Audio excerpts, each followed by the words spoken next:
예, 오늘은 계시록 17장 7절에서 14절 말씀으로 가증한 음녀에 대해서 두 번째 시간을 갖습니다. 오늘 본문의 제목은 음녀가 탄 일곱 머리와 열 뿔 가진 짐승의 비밀입니다.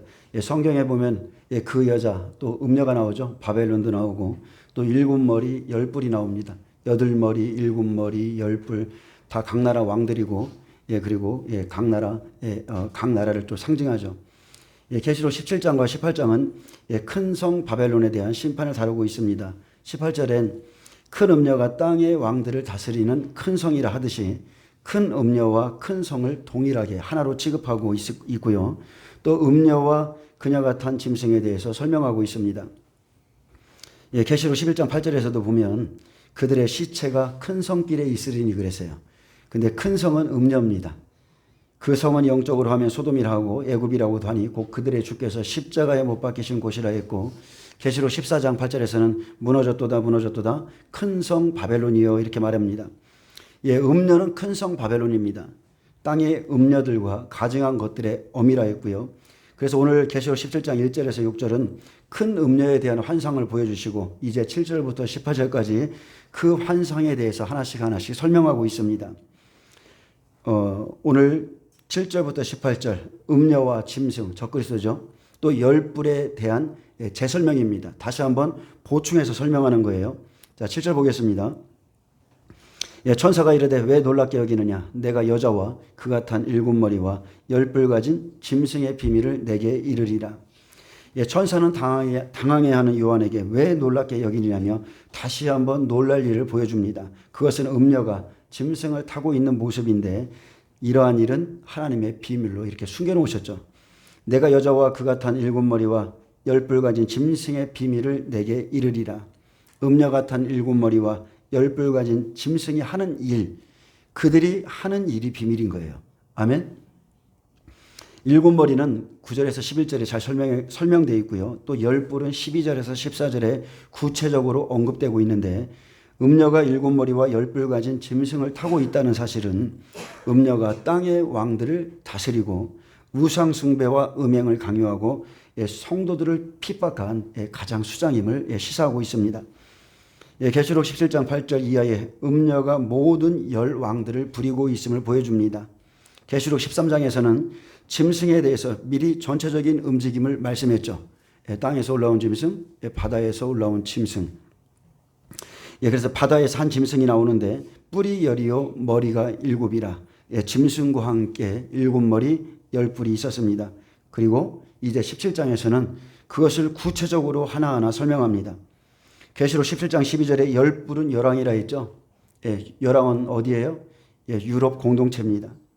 또 12절은 열 뿔과 열왕에 대해서 설명하는데 계시록 17장의 일곱 머리는 우리 시대이기 때문에 영국, 프랑스, 독일, 이태리, 철의 나라죠. 미국, 일본, 러시아, 캐나다, 진흙의 나라 이렇게 여덟 머리 중 철의 나라에서 적그리스도가 하나 뽑히고 나머지가 일곱 머리예요. 아멘. 근데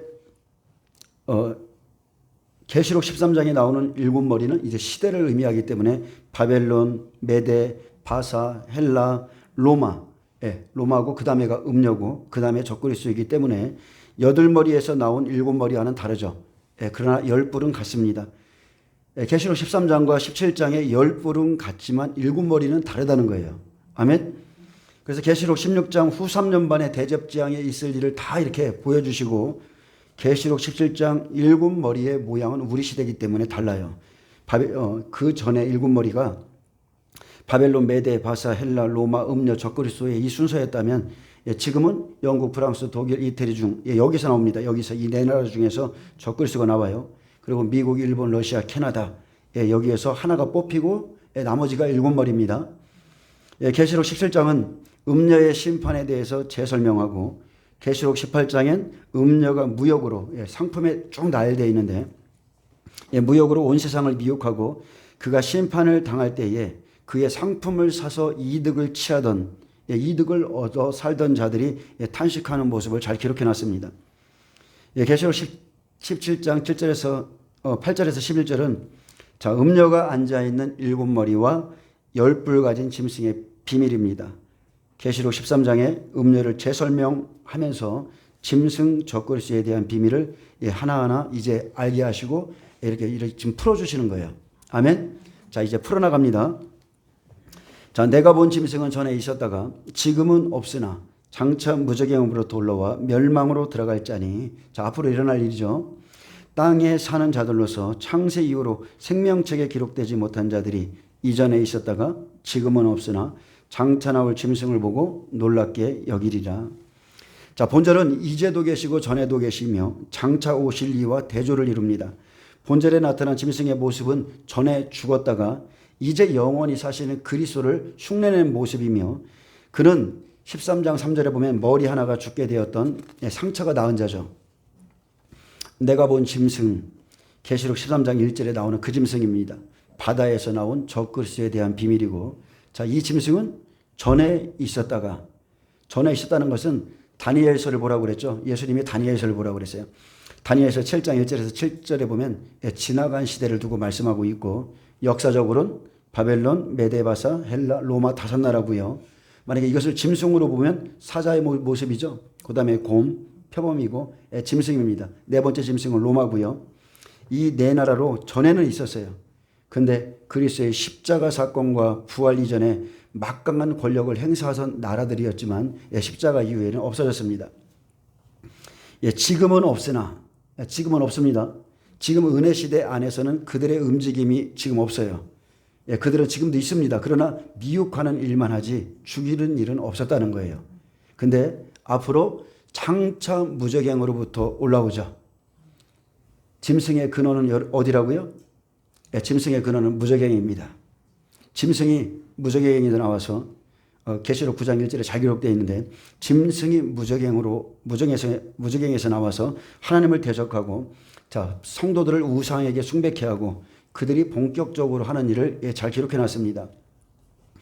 쉽게 말하면 계시록 9장 1절에서 3절에 있는 이 말씀을 계시록 지금 17장 8절에 기록한 겁니다.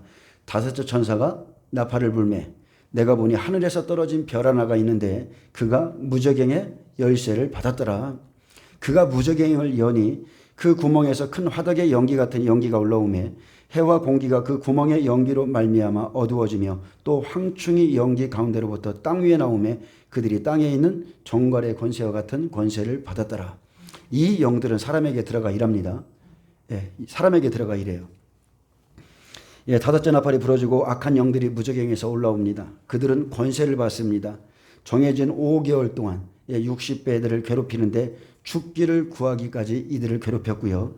그들의 모습은 황충의 때 같고 전쟁을 위한 말과 같았으며 사탄의 영이 무적행에서 나와서 짐승에게 들어가 사람들을 직접 해할 때의 모습을 이렇게 쭉 보여주고 있습니다. 짐승이 한 일회가 시작되지만 짐승이 본격적으로 사역을 감당하는 것은 오나팔부터예요. 오나팔부터입니다. 그래서 오나팔의 환란부터인데 오나팔 5개월이죠. 5개월부터 이제 짐승이 본격적으로 사역을 감당합니다. 그러므로 일곱 머리와 짐승과 함께 있는 일곱 머리와 열 뿔의 힘의 근원도 어디예요? 무적행으로부터 올라온 귀신들입니다.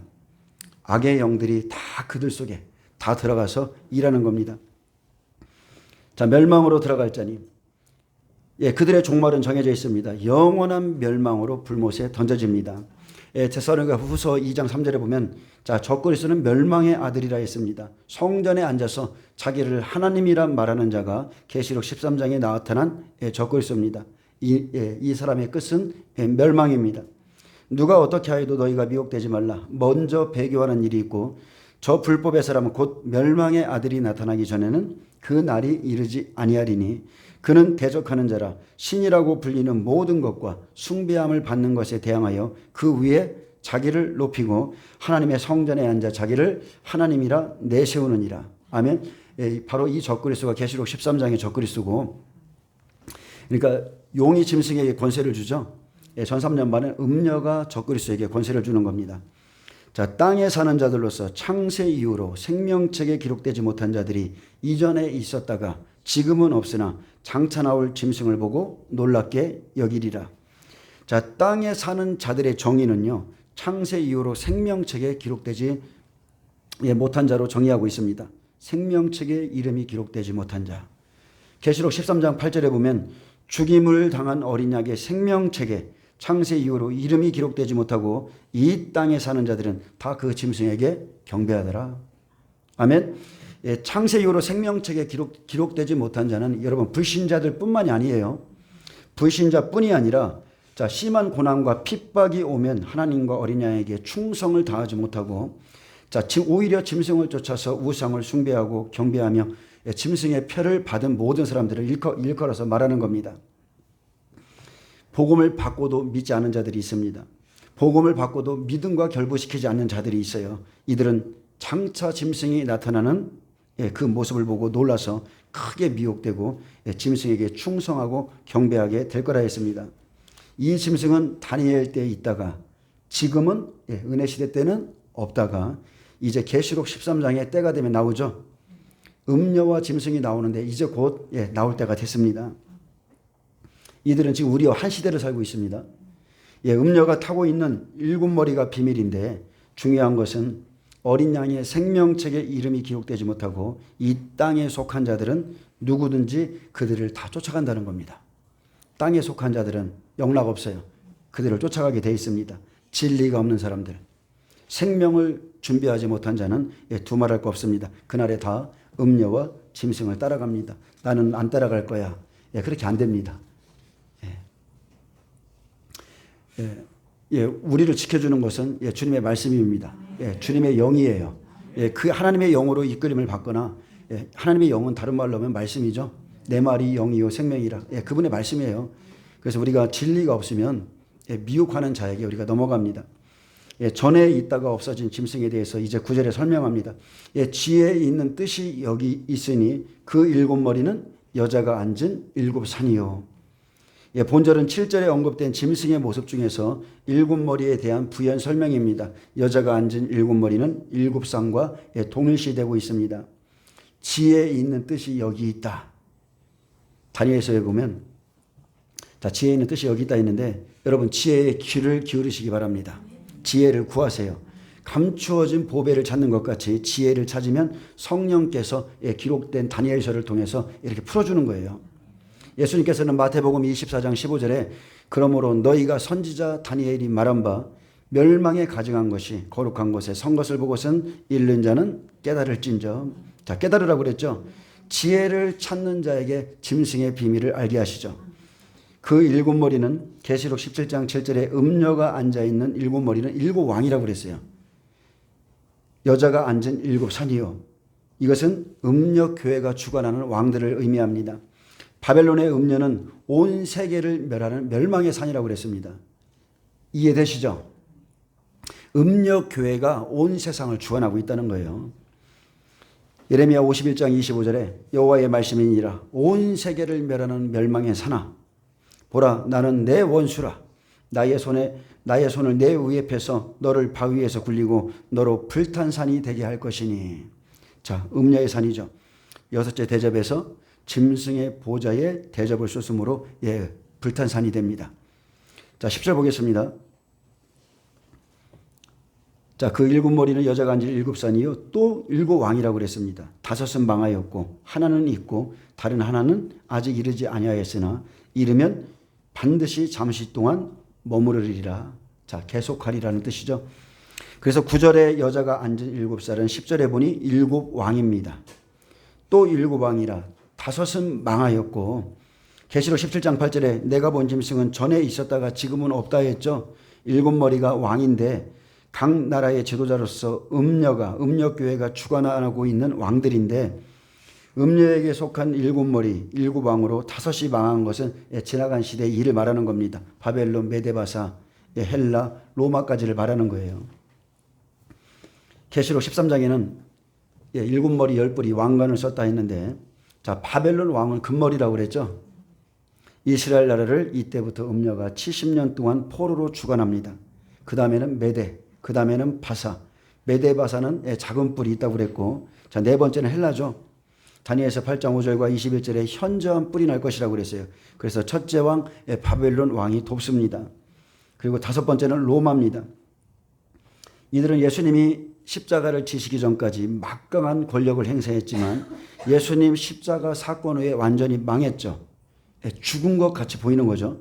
이스라엘 백성들 멸망시키는 일에 들어쓴 후에 하나님께서 심판함으로 망했습니다. 그래서 바벨론부터 로마 것이 다섯은 망하였고, 자, 그 다음에가 교황이죠. 음료예요, 음료.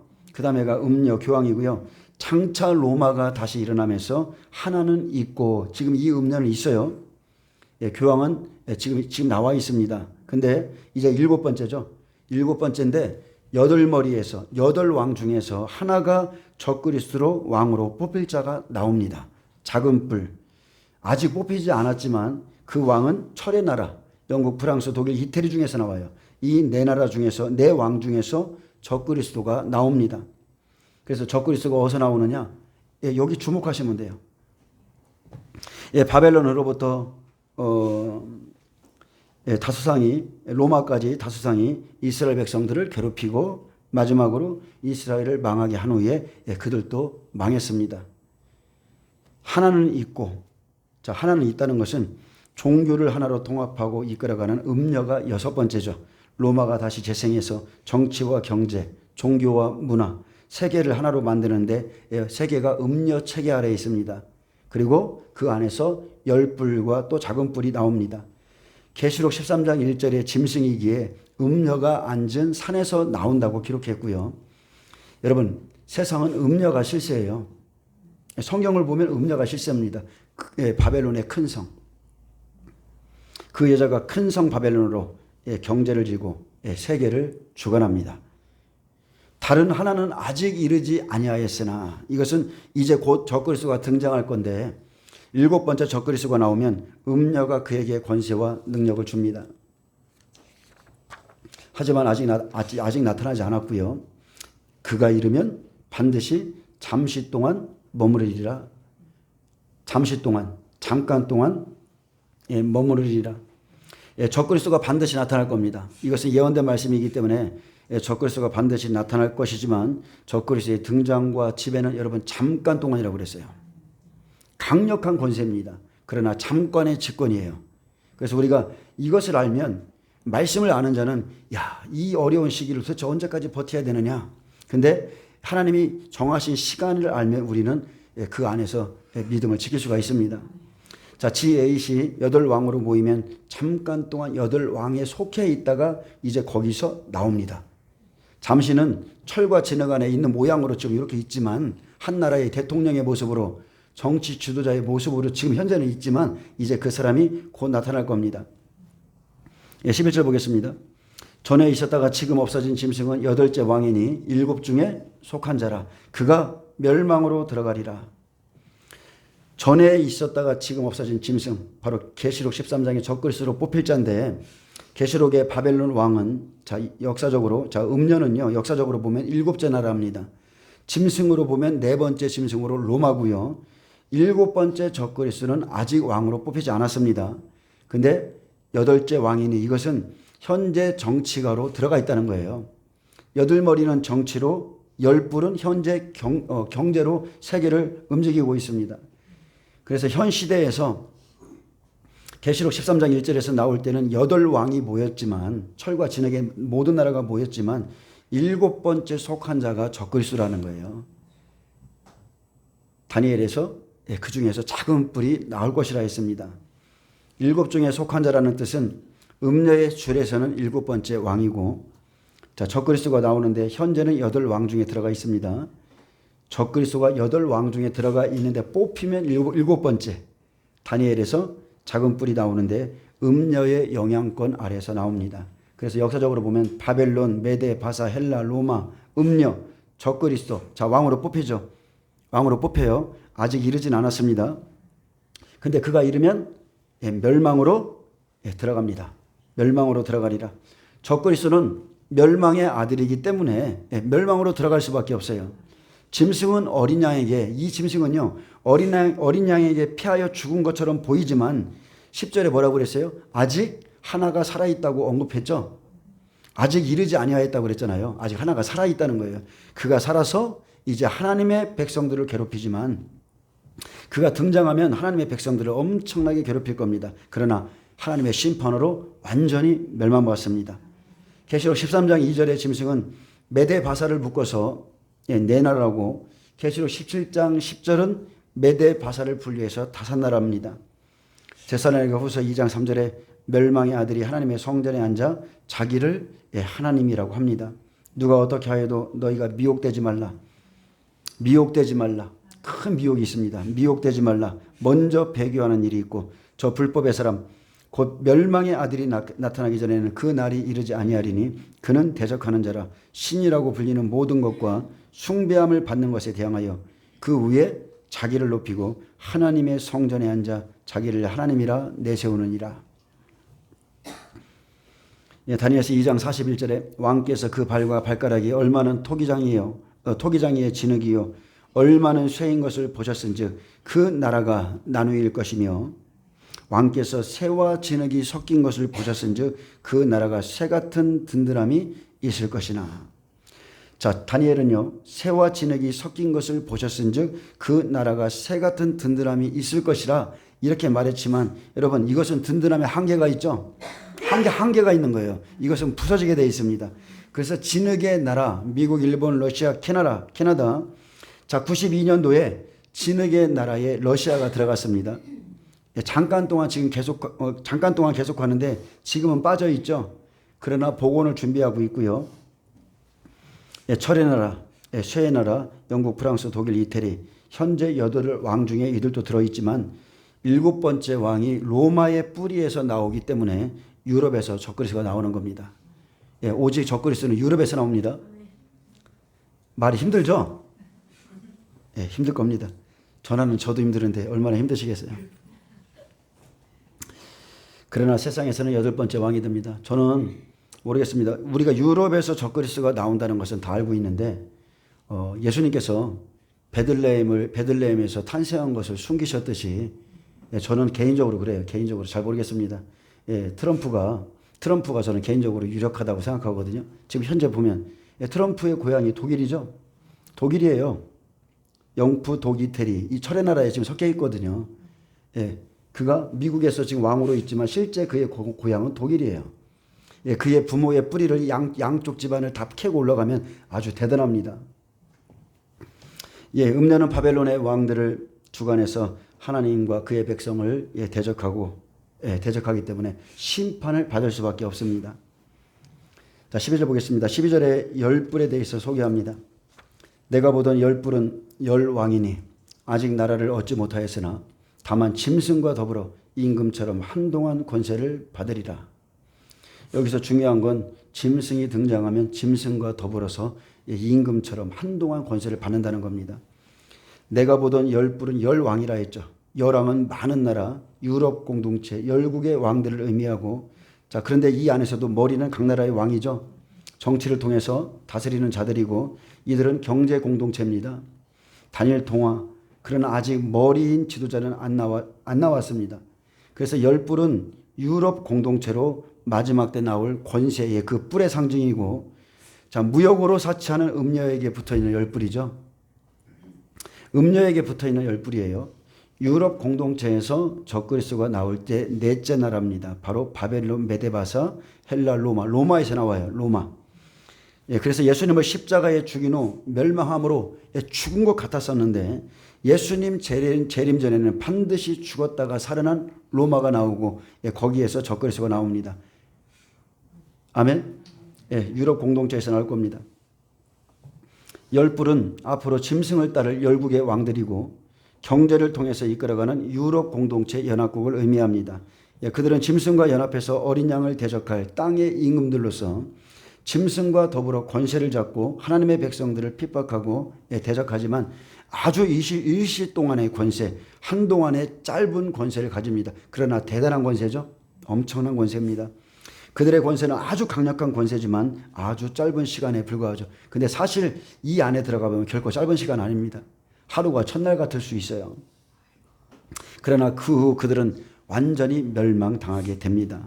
그러므로 여러분 고난과 핍박이 옵니다. 우리에게 반드시 온다고 그랬어요. 모든 민족에게 고난을 받는다고 그랬어요. 그럴지라도 배교하지 말고 배도하지 말고 우리는 몸과 영혼을 능히 지옥에 멸하실 수 있는 그 하나님을 두려워해야 됩니다. 하나님을 경외하는 증거는요, 다른 게 아니에요. 두려워할 자를 두려워하는 겁니다. 두려워할 자는 두려워하지 않고 엉뚱한 것을 두려워하는 사람들이 있는데, 하나님을 경외한다는 것은 정말로 몸과 영혼을 지옥에 멸하실 수 있는 그 한 분을 두려워하는 겁니다. 다니엘서 7장 7절에 보면 내가 밤 환상 가운데 그 다음에 본 넷째 짐승은, 자, 앞으로 나올 짐승이에요. 무섭고 놀라우며 또 매우 강하며 또 새로 된 큰 이가 있어서 먹고 부서뜨리고 그 나머지를 발로 밟았으며 이 짐승은 전에 모든 짐승과 다르고 또 10뿔이 있더라. 아멘. 이 짐승은 전에 모든 짐승과 다르대요. 그전에도 짐승이 있었지만 그 이전의 짐승과 다르고 또 그에게는 10뿔이 있다고 그랬습니다. 또 다니엘서 7장 23절에 보면 모신자가 이처럼 이르되 넷째 짐승은 곧 땅의 넷째 나라인데 이는 다른 나라들과는, 자, 모든 나라들과는 달라서 온 천하를 삼키고 밟아서 부서뜨릴 것이며 그 10뿔은 그 나라에서 일어날 열왕이요 그 후에 또 하나가 일어나리니 그는 먼저 있던 자들과 다르고 또 새 왕을 복종시킬 것이며. 자, 누굽니까? 메데바사를 하나로 볼 때 넷째 나라는 로마입니다. 로마가 일을 합니다. 아직 나라를 얻지 못하였으나, 이 뜻은 유럽이 하나가 되었으나 왕이 뽑혀야 나라가 되죠. 아직 나라를 얻지 못했어요. 강력한 권세를 받아서 온 나라를 통치할 왕이 나와야 이들이 한 나라가 되는 겁니다. 세계 뭐라고 하죠? 어쨌든 간에 단일 국가, 단일 정부가 되는 거예요. 한 나라가 돼야 돼요. 통치할 왕이 나와야 됩니다. 현재 이들 중에는 대통령으로 다 뽑혀 있잖아요. 그러나 아직은 힘이 없죠. 이 예언은 지금요, 이제 성취됩니다. 나머지가 밀어줘요. 다 세웁니다. 그리고 곧 성취될 것이고요. 자, 짐승들, 유럽 공동체가 권세를 받는 날이 곧 옵니다. 지금도 권세가 계속 강해지고 있고요. 그들은 무역, 또 경제, 이런 것을 통해서 왕노릇 할 것이고, 지금 현재 경제는 하나가 되었지만 정치적으로 하나가 되는 것은 약간의 시간이 지금 좀 더 필요하고, 이제 쉽게 말하면 적그리스도가 등장할 시간이 조금만 더 필요할 뿐입니다. 아직 나라를 얻지 못하였지만 다만 짐승과 더불어 8머리 중에 한 나라의 대표자가 뽑히면 짐승이 나오고요. 그러면 임금처럼 한동안 권세를 받으리라. 8머리 중에서 뽑히는 자와 10뿔이 한동안 무역을 통해서 왕노릇합니다. 교황이 경제를 통해서 왕노릇하고, 아직 왕이 적그리스도가 뽑히지 않았지만 뽑혀도 그들의 권세는 길어봐야 7년이고요. 그들이 권세를 받아서 하나님의 백성들을 죽이고 핍박하는 데 사용되지만, 하나님을 대적하는 이런 행위는 아주 짧은 시간에 불과합니다. 여러분, 하나님께서 모든 역사를 주관하고 계심을 믿으시기 바랍니다. 자, 어떻게 왕이 뽑히느냐? 13절 보겠습니다. 그들이 한 뜻을 가지죠. 그들이 한 뜻을 가지고 자기의 능력과 권세를 짐승에게 주더라 그랬어요. 자, 그들이 한 뜻을 가진다는 것은 음녀입니다. 8머리입니다. 10뿔이 한 뜻을 가지고, 한 목적을 가지고 짐승을 세우는 것은 정치적으로 한 왕, 즉 짐승을 뽑는 것인데, 이 말씀을 보면 그들은 짐승의 강압에 의해서 충성하는 것이 아니라 자신들의 유익을 위해서 자발적으로 자신들의 능력과 권세를 짐승에게 바치고 한 마음을 가지고 충성을 맹세하여 짐승과 더불어서 그리스도와 하나님의 백성들 함께 대적할 것을 말합니다.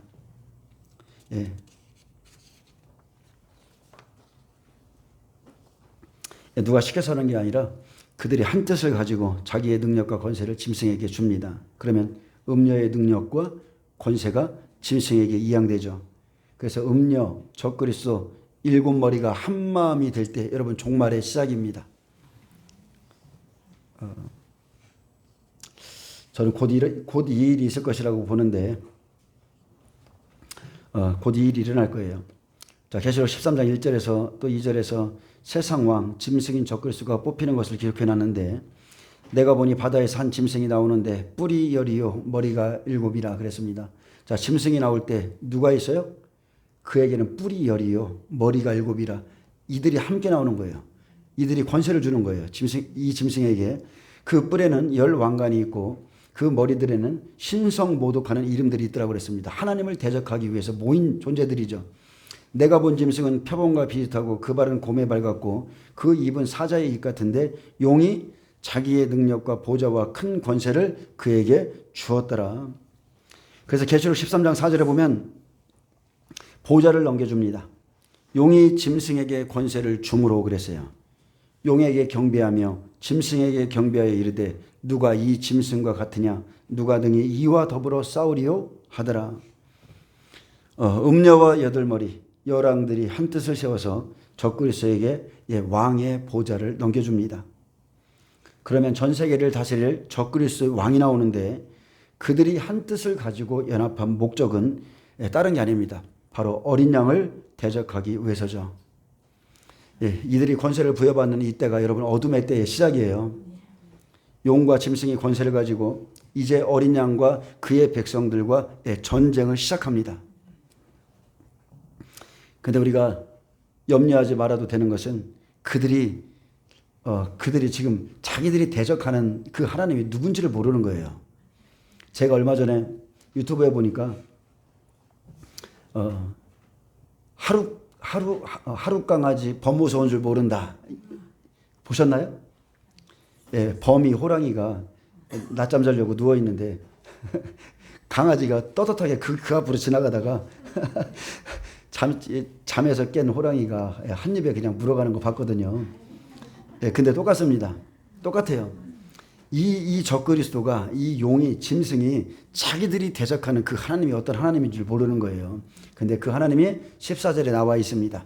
그들이 어린 양과 더불어 싸우려니와 어린 양은 만주의 주시요 만왕의 왕이심으로 그들을 이기실 터이요 또 그와 함께 있는 자들 곧 부르심을 받고 택하심을 받은 진실한 자들도 이기리로다.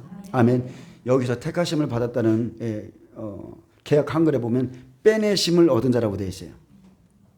생명으로 가는 자들은 언제든지 이깁니다. 가장 중요한 것은 그와 함께 있는 자들이에요. 예수님과 함께 있는 자들. 본문은 10왕들이 연합한 목적을 나타내는데 그것은 어린 양을 대적하기 위해서입니다. 짐승이 왕으로 세워지면 무엇보다 어린 양은 진리죠. 진리를 대적하죠. 어린 양은 말씀이세요. 그분의 이름은 로고스예요. 아멘. 여러분 이것을 명확하게 하셔야 됩니다. 우리의 주시며 우리의 왕이신 예수님의 이름은 로고스예요.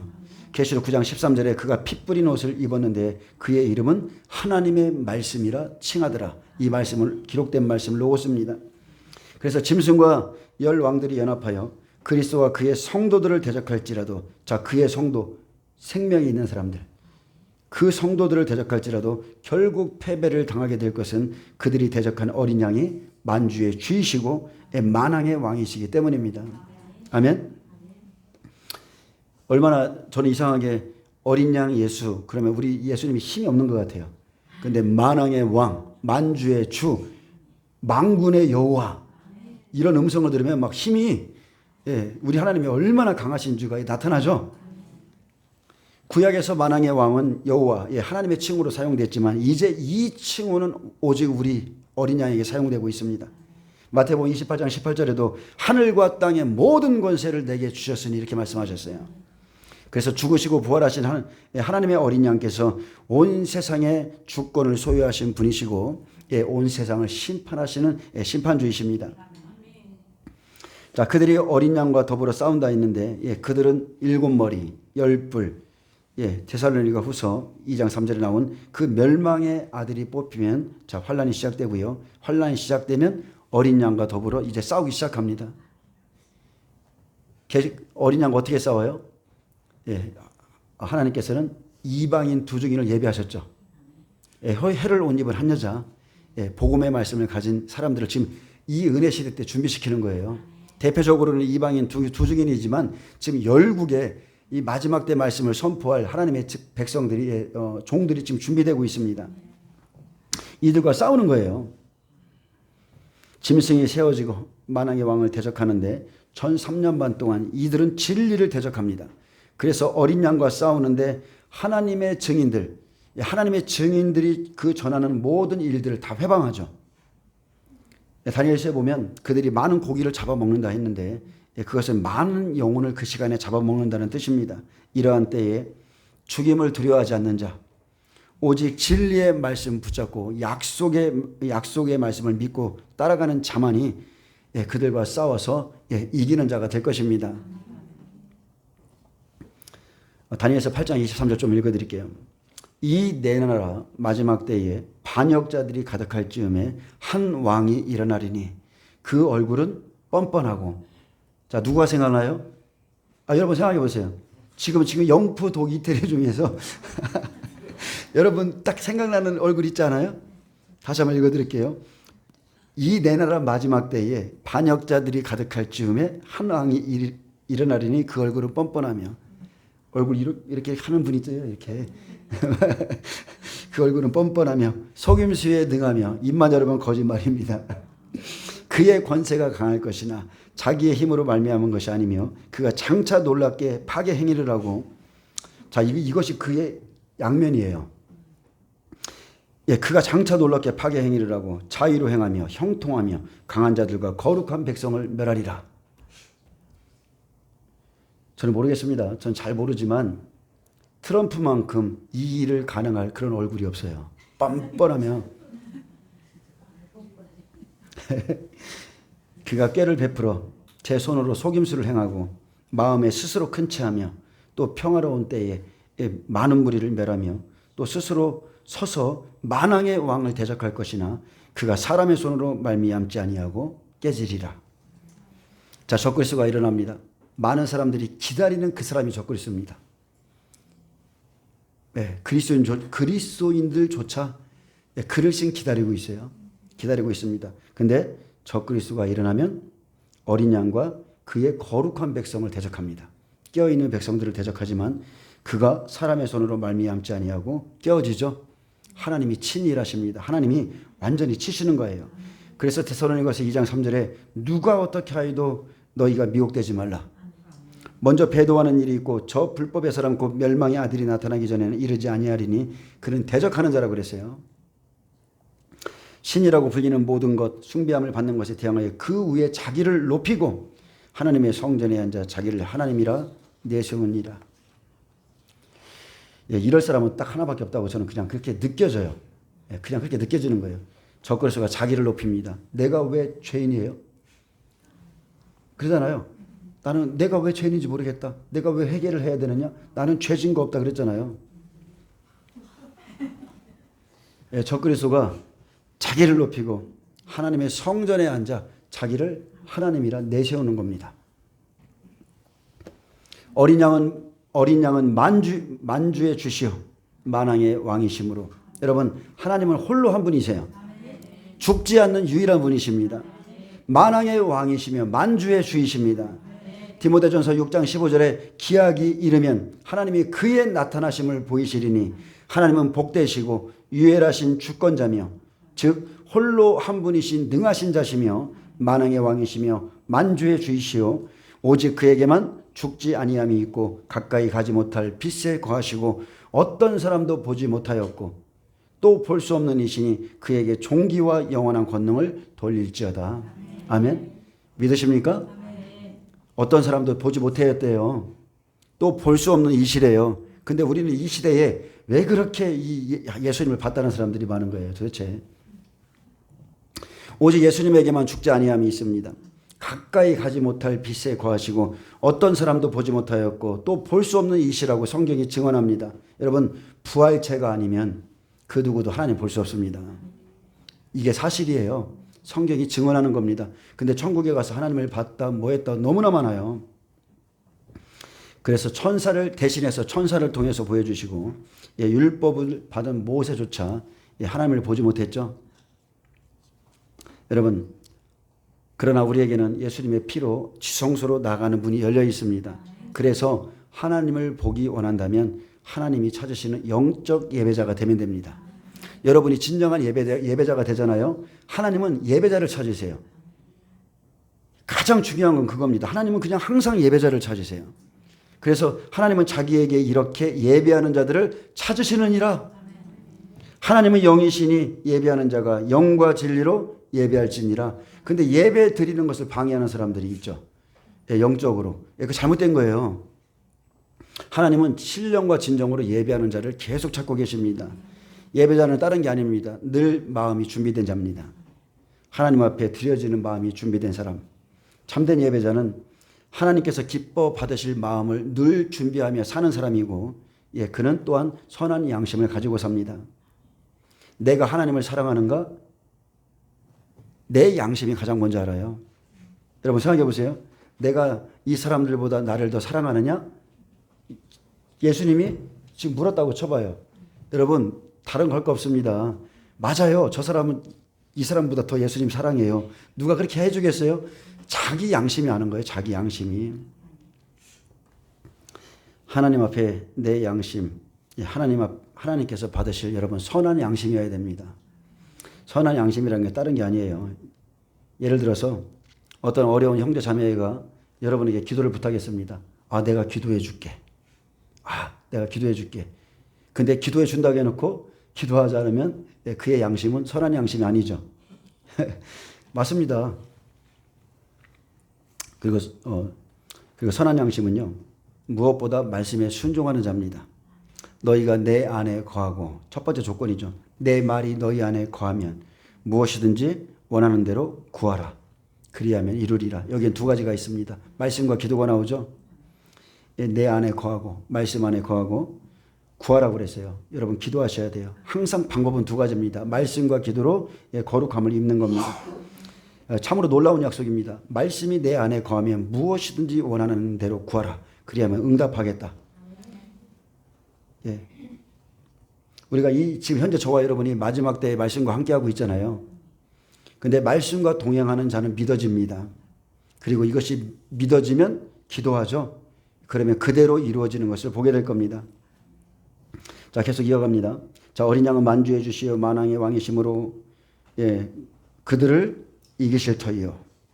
자, 진리의 말씀을 가지고 세상을 버린 사람들이 일곱 머리 열 뿔을 이깁니다. 그들을 돕도록 하나님은 천사들을 보내주시고, 계시록 20장 1절에서 3절에 보면 예수님께서 천사들에게 명령을 해요. 항상 천사들이 우리를 따라다닙니다. 그리고 하늘로부터 내려오는 천사에게 권세가 주어져서 용을 잡습니다. 또 내가 보면 천사가 무저갱의 열쇠와 큰 쇠사슬을 그의 손에 가지고 하늘로부터 내려와서 용을 잡으니, 자, 이 용이 어떤 용이에요? 계시록 9장 1절에 무저갱에서 나오는 황충이죠.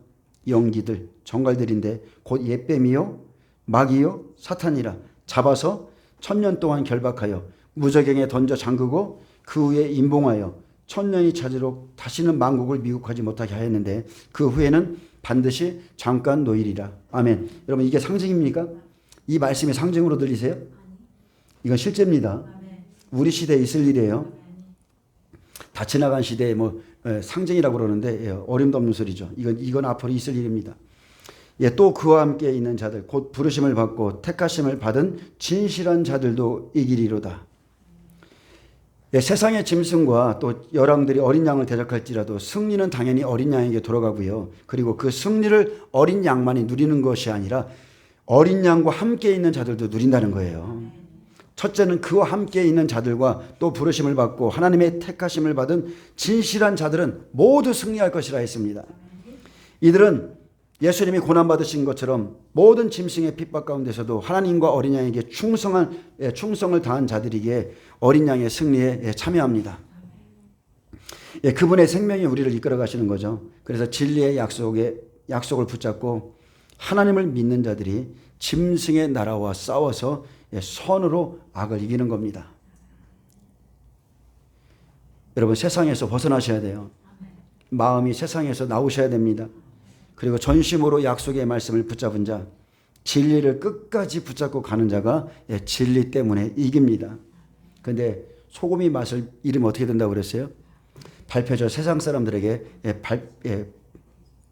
밟혀질 거라고 그랬습니다. 소금은 말씀이에요. 우리의 하나님 말씀은 소금 언약입니다. 자, 그래서 우리의 싸움은 혈과 육이 아닌데 오직 하나님의 입에서 나오는 그 진리로 마귀를 이기고 그리고 종교를 이기고 세상의 어둠의 영들을 이기는 겁니다. 하나님을 믿는 진실한 자들은 선으로 악을 이김으로써 짐승과 싸워서 이기게 될 겁니다. 선한 분은 한 분이라고 그랬죠? 하나님, 오직 그분의 말씀으로 짐승과 싸워서 함께 이기는 겁니다. 그래서 여러분 이제 말씀했습니다. 항상 주님과 함께 있으세요. 주님과 함께 있는 자들, 곧 그의 부르심 뿐만이 아니라 이제 택하심을 받은 그 진실한 사람들이 이기게 될 겁니다. 저와 여러분이 이러한 사람이 되기를 예수님의 이름으로 축원합니다. 단순합니다. 여기서 승리의 비결은 딱 한 줄로 기록해놨어요. 또 그와 함께 있는 자들, 곧 부르심을 받고 택하심을 받은 진실한 자들은 이기리로다. 아멘. 기도합니다. 주님 감사합니다.